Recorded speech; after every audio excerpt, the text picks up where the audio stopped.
Hi, ഇന്ന് നമ്മൾ ഒരു പുതിയ കഥയുമായിട്ടാണ് വന്നിട്ടുള്ളത്. കഥ തുടങ്ങുമ്പോൾ തന്നെ നമ്മൾ കാണുന്നത് ഒരു പെൺകുട്ടിയെയാണ്. ഈ പെൺകുട്ടിയുടെ അച്ഛൻ ആ പുഴയിൽ ഇറങ്ങി കുളിക്കുകയാണ്. അച്ഛൻ ആ കുട്ടിയെ കളിപ്പിക്കുകയാണ്. പുഴയിൽ ഓരോ കോപ്രായത്തരം കാട്ടിയിട്ട് കുട്ടിയോട് ചിരിപ്പിക്കുകയും കളിപ്പിക്കുകയുമാണ് ഈ അച്ഛൻ ചെയ്തുകൊണ്ടിരിക്കുന്നത്. എന്നാൽ അച്ഛൻ പെട്ടെന്ന് തന്നെ പുഴയിൽ മുങ്ങിപ്പോകുന്നത് പോലെ കാണിക്കുന്നു. ഇത് ഈ കുട്ടിയെ പരിഭ്രാന്തിയാക്കുന്നു. എന്നാൽ പെട്ടെന്ന് അച്ഛൻ പൊങ്ങി വരികയും കുട്ടിയെ കളിയാക്കുകയും പറ്റിച്ചു എന്ന രീതിയിൽ പറയുകയും ചെയ്യുന്നു. ഇങ്ങനെ കഥ പുരോഗമിച്ചു കൊണ്ടിരിക്കുമ്പോൾ ആ കഥയുടെ സാരാന്തരം കൂടുതൽ ഭംഗിയും ആയി വരുമ്പോൾ അവിടെ പെട്ടെന്നൊരു സന്യാസി വരുന്നു, ഒരു താവോയിസ്റ്റ് പുരോഹിതൻ. ഈ പുരോഹിതൻ വന്ന് ഇവിടെ ഒരു ജലരക്ഷസുണ്ട്, അതിനെ ഞാൻ കൊന്നു എന്ന് പറഞ്ഞിട്ട് ഒരു വലിയൊരു മീനിനെ കാണിക്കുന്നു. അതിനുശേഷം നമ്മുടെ കഥാനായകൻ വരുന്നു. കഥാനായകൻ എന്ന് പറഞ്ഞിട്ടുണ്ടെങ്കിൽ ഒരു സാധുവായിട്ടുള്ളൊരു സന്യാസിയാണ്. ഈ സന്യാസിയുമായി ഇയാൾ വാക്തർക്കത്തിൽ ഏർപ്പെടുന്നു. ഈ വാക്തർക്കത്തിൽ ഏർപ്പെട്ട ശേഷം ഈ താവോയിസ്റ്റ് പുരോഹിതൻ ഇയാളെ പറ്റിപ്പനാണെന്ന് പറഞ്ഞ് കെട്ടിയിടുന്നു. അതിന് നാട്ടുകാരും അനുകൂലിക്കുന്നു. പെട്ടെന്നാണ് യഥാർത്ഥമായ ജലരക്ഷസ് വരികയും അത് ഈ നാട്ടുകാരെ ആക്രമിക്കാൻ തുടങ്ങുകയും ചെയ്യുന്നു. ഇത് പിന്നീട് ഈ നമ്മുടെ നായകനായിട്ടുള്ള പുരോഹിതൻ ഈ രക്ഷസിൽ നിന്നും നമ്മുടെ ആളുകളെല്ലാം രക്ഷിക്കുന്നു. അങ്ങനെ ഇതിനെ കരക്കടിപ്പിക്കുന്നു. ഈ ജലരക്ഷസിനെ ഈ സന്യാസി അയാളുടെ കയ്യിലുള്ള 300 താരാട്ടുപാട്ടുകൾ ഉപയോഗിച്ച് കീഴ്പ്പെടുത്താൻ നോക്കുന്നു. ഇത് ഇഷ്ടപ്പെടാത്ത ജലരക്ഷസ് ഇയാളെ അലർജും പുറഞ്ചും തല്ലുന്നു. അതിനുശേഷം നമ്മുടെ കഥാനായികയായിട്ടുള്ള ദുവാൻ അവിടെ പ്രത്യക്ഷപ്പെടുന്നു. ദുവാൻ വന്നതിന് ശേഷം അവൾ യഥാർത്ഥ ഒരു രാക്ഷസ വേട്ടക്കാരിയാണ്. അവൾ നിഷ്പ്രയാസം ഈ രാക്ഷസനെ കീഴ്പ്പെടുത്തി ഒരു പാവയാക്കി മാറ്റുന്നു. എന്നാൽ പിന്നീട് ഉണ്ടാകുന്നത് നമ്മുടെ നായകൻ്റെ ഗുരുവായിട്ടുള്ള ബുദ്ധഗുരുവിനെ ഇയാൾ സമീപിക്കുന്നു. എന്തുകൊണ്ട് ഇയാൾക്ക് ഒരു കാര്യങ്ങളും വർക്കൗട്ട് ആവുന്നില്ല എന്ന് ചോദിക്കുമ്പോൾ അയാൾ അവനെ സമാധാനപ്പെടുത്തി ഒരു ബുക്ക് നൽകുന്നു. ആ ബുക്ക് നോക്കി പഠിച്ച് താരാട്ടുപാട്ടുകൾ പാടാൻ പറഞ്ഞു. പിന്നീട് നമ്മൾ കാണുന്നത് ഒരു റെസ്റ്റോറൻ്റാണ്. ഈ റെസ്റ്റോറൻറ്റിലേക്ക് 2 കമിതാക്കൾ വന്നിരിക്കുന്നു. ഈ കമിതാക്കൾ അവിടെ ഭക്ഷണം കഴിക്കാൻ വരുന്നതാണ് അടുത്തതായി കാണുന്നത്. അവിടെ ആ റെസ്റ്റോറൻറ്റിൽ ധാരാളം ആളുകളെ കാണുന്നു. ഇവരെല്ലാം യഥാർത്ഥമായും മരണപ്പെട്ടുപോയിട്ടുള്ള ആളുകളാണ്. അവിടെ ഒരു പന്നി രാക്ഷസനുണ്ട്. ഈ പന്നി രാക്ഷസനാണ് ഇതിനെല്ലാം കാരണക്കാരൻ. ഇവിടേക്കാണ് അടുത്തതായി നമ്മുടെ കഥാനായകനായിട്ടുള്ള സന്യാസി വരുന്നത്. അവിടെ അയാൾ ധാരാളം മനുഷ്യരെ കാണുന്നു. അയാൾ ഇതെല്ലാം കണ്ട് അയാൾക്കിതെല്ലാം മനസ്സിലാകുന്നു, ഇതെല്ലാം മരണപ്പെട്ടു പോയ ആളുകളാണെന്ന്. അയാൾ ആ റെസ്റ്റോറൻറ്റിൽ കയറി കുറച്ച് കുശലാന്വേഷണങ്ങൾ നടത്തുന്നു. അവിടെ ധാരാളം പെൺകുട്ടികളും ധാരാളം മനുഷ്യരും എല്ലാം പ്രത്യക്ഷപ്പെടുന്നു. അതെല്ലാം വെറും പന്നി രൂപം കൊണ്ട ഒരു ശവശരീരങ്ങളാണെന്ന് അയാൾക്ക് മനസ്സിലാവും. അപ്പോഴാണ് ദുവാൻ അങ്ങോട്ട് കടന്നു വരുന്നത്. ദുവാൻ ആ പന്നി രാക്ഷസനും അവിടെയുള്ള അവരുടെ അനുയായികളുമായും സംഘട്ടനത്തിൽ ഏർപ്പെടുന്നു. അവിടെ പൊരിഞ്ഞ സംഘട്ടനം നടക്കുന്നു. അതിൽ അവൾ വിജയിക്കുകയും ഈ പന്നി രാക്ഷസൻ അവിടുന്ന് രക്ഷപ്പെട്ടു പോവുകയും ചെയ്യുന്നു. എന്നാൽ നമ്മുടെ കഥാനായകനായ സന്യാസിക്ക് ധാരാളം പരിക്കുകൾ പറ്റുന്നു. ഇത് കണ്ട് അവൾക്ക് സഹതാപം അവനോട് തോന്നുന്നു. ഈ സഹതാപം പിന്നീട് ഒരു പ്രണയമായി മാറുന്നു. അവൾ അങ്ങനെ അവനോട് വിവാഹ അഭ്യർത്ഥന നടത്തുന്നു. അവൻ അത് നിരസിക്കുന്നു. അയാൾക്ക് ഒരു വിവാഹ ജീവിതമില്ല എന്ന് പറഞ്ഞ് അയാൾ മടങ്ങുന്നു. പിന്നീട് കാണുന്നത് അയാൾ ഈ പന്നി രാക്ഷസനെ പിടിക്കാൻ വേണ്ടി തൻ്റെ ഗുരുവിൻ്റെ അടുത്ത് പോകുന്നതാണ്. അവിടുന്ന് തൻ്റെ ഗുരു പറയുന്നു, പന്നി രാക്ഷസനെ പിടിക്കണമെങ്കിൽ നിങ്ങൾ കുറേ കഷ്ടപ്പെടേണ്ടി വരും. അങ്ങനെ പിന്നീട് നമ്മൾ കാണുന്നത് ഒരു രാക്ഷസ വേട്ടക്കാരുടെ കൂട്ടത്തെയാണ്.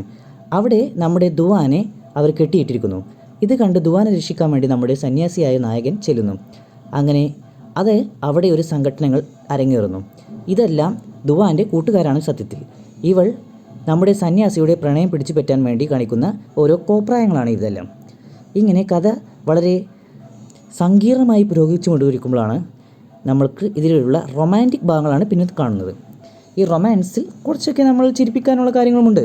അങ്ങനെ കഥ മുന്നോട്ട് പോയിക്കൊണ്ടിരിക്കുമ്പോൾ പിന്നീട് വരുന്നത് എന്താണെന്ന് വെച്ചാൽ അയാൾ ആ ഒരു അവളുടെ തന്ത്രങ്ങളിലും അയാൾ വീഴുന്നില്ല. അയാൾ പറയുന്നു, എനിക്ക് ഒരു തരത്തിലും വിവാഹ ജീവിതമില്ല, അതുകൊണ്ട് നിങ്ങൾ മടങ്ങിപ്പോവുക എന്ന്.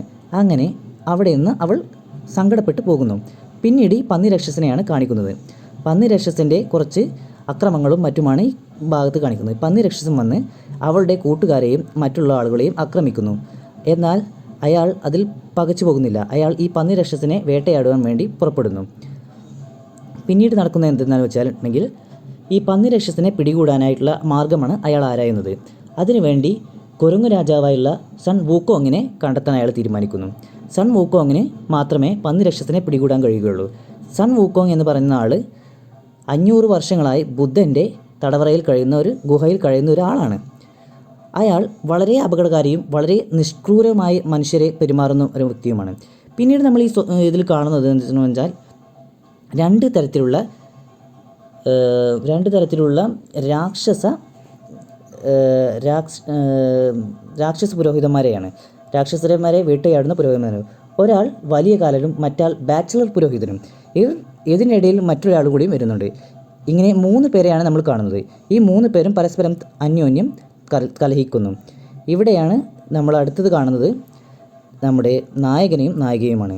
നായിക പലതരത്തിലും അവനെ പ്രലോഭിപ്പിക്കുന്നുണ്ട്. അതിലൊന്നും അയാൾ വീഴുന്നില്ല.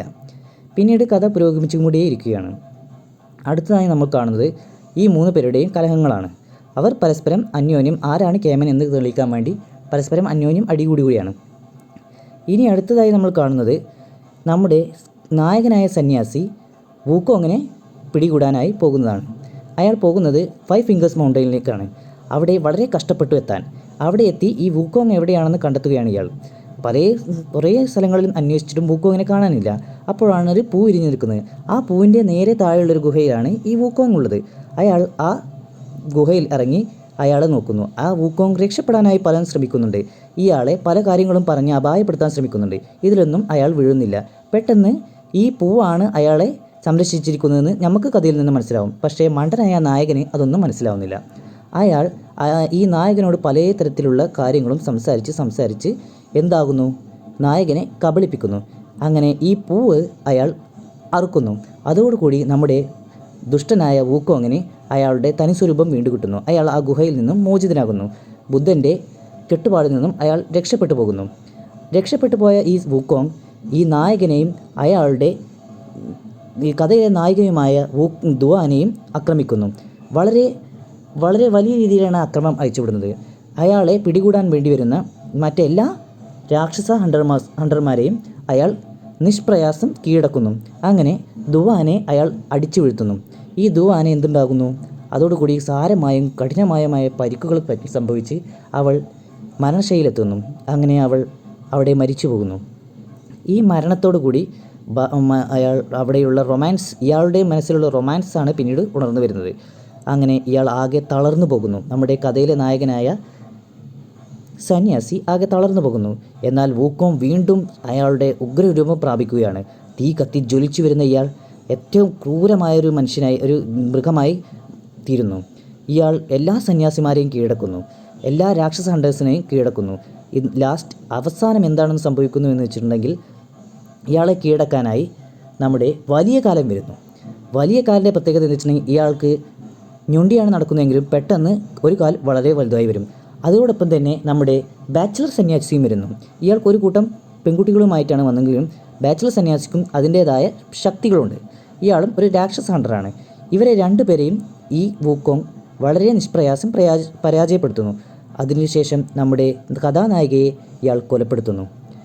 ഈ കൊലപ്പെടുത്തലിൽ എന്നാലും ആ കഥാനായിക വളരെയധികം പ്രതിരോധിക്കുന്നുണ്ട്. പല കാര്യങ്ങളും പറഞ്ഞ് വൂക്കോങ്ങിനെ സമാധാനപ്പെടുത്താൻ ശ്രമിക്കുന്നുണ്ട്. ഇതിലൊന്നും അയാൾ തണുക്കുന്നില്ല. അതിനുശേഷം അവൾ ആക്രമിക്കപ്പെട്ട് വളരെ പെട്ടെന്ന് തന്നെ ചോര ഛർദ്ദിക്കുന്നു. അതിൽ നമ്മുടെ കഥാനായകൻ വളരെയധികം സങ്കടപ്പെടുന്നു. അയാൾ അവളെ ജീവിതത്തിലേക്ക് തിരിച്ചു കൊണ്ടുവരാൻ ശ്രമിക്കുന്നുണ്ട്. അയാൾ അവളുടെ വള ഊരി കയ്യിൽ പിടിക്കുന്നു. ഇത് കണ്ട് വൂക്കോങ്ങിന് പരിഹാസമാണ് വന്നത്. അയാളെ വീണ്ടും ആക്രമിച്ചു. പെട്ടെന്നാണ് അവിടെ അയാൾക്ക് ചുറ്റും ഒരു വലയം വന്നത്. ഇത് കണ്ട് വൂക്കോങ്ങിന് സഹിക്കാൻ കഴിയില്ല. അയാൾക്ക് വളരെ ദേഷ്യം വന്നു. പെട്ടെന്നാണ് അയാൾക്ക് ആ പുസ്തകം ഉണർന്നു. അയാൾ ആ പുസ്തകം താരാട്ട് പാട്ടുകൾ പാടി. അപ്പോൾ അവിടെ ബുദ്ധൻ്റെ ഒരു പ്രതിമ ബുദ്ധൻ്റെ ഒരു പ്രഭാവലയം അയാൾക്ക് ചുറ്റും രൂപപ്പെട്ടു. ഒരു വെളിച്ചം അനുഭവപ്പെട്ടു. ബുദ്ധൻ്റെ പ്രതിമ ആകാശത്ത് ഉയർന്നു വന്നു.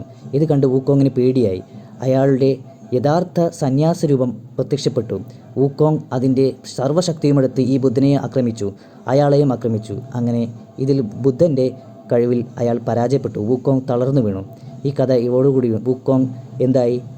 നമ്മുടെ സന്യാസിക്ക് കീഴടങ്ങി. സന്യാസി അയാളുടെ ദുവാൻ്റെ വള അയാളുടെ തലയിൽ അണിയിച്ചു. അങ്ങനെ വൂക്കോങ് തൻ്റെ പ്രതാപകാലം ഒഴിവാക്കി സന്യാസത്തിലേക്ക് നിൽക്കുന്ന പോലെ ഈ സന്യാസിയുടെ കീഴിൽ ഒരു ശിഷ്യനായി ഏർപ്പെട്ട് ബാക്കി കാലം ജീവിക്കാൻ ബുദ്ധൻ അനുഗ്രഹം നൽകി.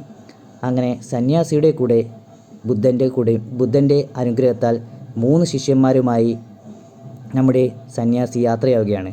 എങ്ങോട്ടെന്ന് വെച്ചാൽ വെസ്റ്റിലേക്ക്, അതായത് നമ്മുടെ ഇന്ത്യയിലേക്ക്. അവരുടെ അടുത്ത യാത്ര തുടങ്ങുകയാണ്. ഈ കഥ ഇവിടെ പുരോഗമിക്കുന്നു. നിങ്ങൾ ഇഷ്ടപ്പെട്ടെങ്കിൽ സബ്സ്ക്രൈബ് ചെയ്യൂ, ലൈക്ക് ചെയ്യൂ.